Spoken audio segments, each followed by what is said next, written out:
On va prendre une minute pour comprendre comment calculer une intégrale grâce à une intégration par partie, à partir de l'exemple intégrale de 0 à 1 de x2 e de moins x. C'est parti.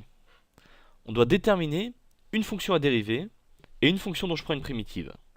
Et s'il y a une exponentielle, c'est toujours elle dont on prend une primitive. Ainsi on pose u de x égale x2, et on en déduit u' de x égale 2x, et v' de x égale e de moins x, et v de x égale moins e de moins x, en prenant une primitive de v' de x. Ensuite, on doit préciser que les conditions pour intégrer par partie sont bien réunies, et on applique la formule du théorème.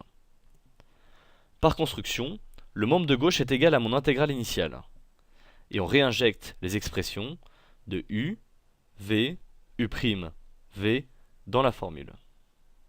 On calcule la valeur en 1 moins la valeur en 0 de mon premier membre, que je vais simplifier.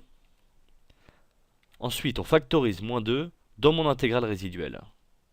Et on obtient une intégrale qui n'est pas usuelle, mais que l'on a déjà calculée ensemble par intégration par partie. On va le refaire rapidement. Donc c'était le même schéma pour poser u et v'.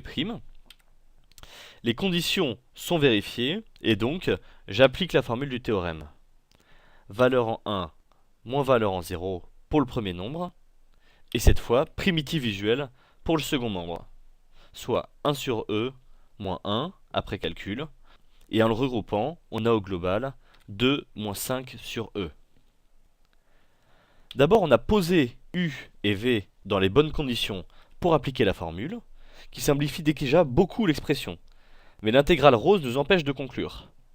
On va donc intégrer par partie une deuxième fois, et cette fois on obtient bien l'intégrale résiduelle que l'on peut calculer à l'aide d'une primitive usuelle. On appelle cette méthode la méthode de la double intégration par partie. Et dans ce cas-là, c'est toujours précisé dans l'énoncé.